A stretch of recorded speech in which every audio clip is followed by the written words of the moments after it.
70 ឆ្នាំអាមេរិកជាខ្នងបង្ហាញសន្តិសុខដ៏សំខាន់របស់កូរ៉េខាងត្បូងមានទីហ៊ានអាមេរិកចូលជើងមានយន្តហោះចម្បាំង F-35 មានមីស៊ីលសាទការពារអាកាសនិងមានឆ័ត្រនុយក្លេអ៊ែរគ្រប់គ្រងប៉ុន្តែថ្ងៃនេះអាមេរិកបែរមកប្រាប់កូរ៉េខាងត្បូងថាមិត្តនៅតែជាមិត្តតែចាប់ពីពេលនេះកូរ៉េខាងត្បូងត្រូវរៀនការពារខ្លួនឯងទៅ CNN រាយការណ៍នៅថ្ងៃទី20ខែសីហាឆ្នាំ2026ថាលោក Donald Trump ចង់ឲ្យកូរ៉េខាងត្បូងទទួលខុសត្រូវនិងចំណាយលើការការពារខ្លួនកាន់តែច្រើនហើយលោកចាប់ផ្ដើមបង្ហាញទិសដៅនេះតាមរយៈការបញ្ជាឲ្យកាត់បន្ថយសម្ពាធយោធារួម Olchi Freedom Cell ប្រហែលពាក់កណ្ដាលដោយលើកឡើងថាវាចាយលុយអាមេរិកច្រើនពេកនិងធ្វើឲ្យមេដឹកនាំកូរ៉េខាងជើងលោកគីមចុងអ៊ុនមិនពេញចិត្តខណៈដែលលោក Trump ចង់បើកផ្លូវជួបមេដឹកនាំកូរ៉េខាងជើងរូបនេះម្ដងទៀតបញ្ហាគឺសម្ពាធដែលលោក Trump ចង់កាត់នេះមិនមែនគ្រាន់តែសម្រាប់បង្ហាញកម្លាំងឲ្យកូរ៉េខាងជើងឃើញនោះទេវាក៏ជាកន្លែងដែលកងទ័ពកូរ៉េខាងត្បូងហ្វឹកហាត់ដើម្បីឈានទៅទទួលសិទ្ធិបញ្ជាកងកម្លាំងពីអាមេរិកនៅពេលមានសង្គ្រាមតែអ្វីដែលគួរឲ្យចាប់អារម្មណ៍គឺទីក្រុងសេអ៊ុលមិនបានឆ្លើយថាយើងត្រូវការអាមេរិកការពារដូចមុនទៀតនោះទេលោកលីជាញងជាប្រធានាធិបតីបាននិយាយថាលោកយល់ស្របជាមួយលោក Trump ថាកូរ៉េខាងត្បូងត្រូវតែទទួលខុសត្រូវលើសន្តិសុខរបស់ខ្លួនកាន់តែច្រើន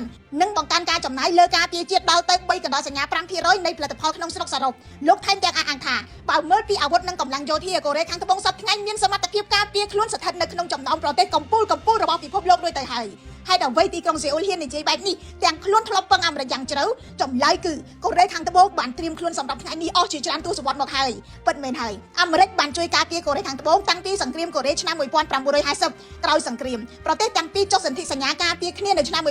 1953ទីក្រុងសេអ៊ុលមិនមានអាវុធនុយក្លេអ៊ែរផ្ទាល់ខ្លួននោះទេដូច្នេះឆ័ត្ររារាំងនុយក្លេអ៊ែររបស់អាមេរិកនៅតែជាខ្នងបង្អែកដ៏សំខាន់ប្រឈមទៅនឹងកូរ៉េខាងជើងប៉ុន្តែខណៈដែលដៃមួយចាប់សម្ព័ន្ធមិត្តអាមេរិកដៃមកខាងទៀតកូរ៉េខាងត្បូងខំកសាងកម្លាំងរបស់ខ្លួនពីប្រទេសដែលធ្លាប់ត្រូវការអាមេរិកជួយសង្គ្រោះកូរ៉េខាងត្បូងថ្ងៃនេះអាចផលិតរថក្រោះកាំងភ្លើងធំប្រព័ន្ធរ៉ុកែតនាវាចម្បាំងនាវាមួយទឹកនិងយន្តហោះចម្បាំងហើយថែមទាំងក្លាយជាអ្នកនាំចេញអាវុធទៅប្រទេសផ្សេងៗទៀតផងនេះហើយជាមេរៀនសំខាន់កូរ៉េខាងត្បូងមិនបានកសាងកម្លាំងខ្លួនឯងដើម្បីបោះបង់អាមេរិកចោលទេប្រទេសនេះកសាងកម្លាំងខ្លួនឯងដើម្បីកុំឲ្យអនាគតរបស់ប្រទេសខ្លួនពឹងទាំងស្រុងទៅលើការសម្រេចចិត្តរបស់ទីក្រុង Washington មេរៀននេះបង្ហាញថាមិត្តភាពអាចរក្សាសម្ព័ន្ធមិត្តអាចពង្រឹងប៉ុន្តែកម្លាំងខ្លួនឯងត្រូវតែកសាងមេដឹកនាំអាចផ្លាស់ប្ដូរផលប្រយោជន៍អាចប្រែប្រួលហើយមិត្តមិនអាចជួយយើងបានគ្រប់ពេលទេខ្លាំងខ្លួនឯងទៅព្រោះបានខ្ញុំរស់សទាពី News Today NTTV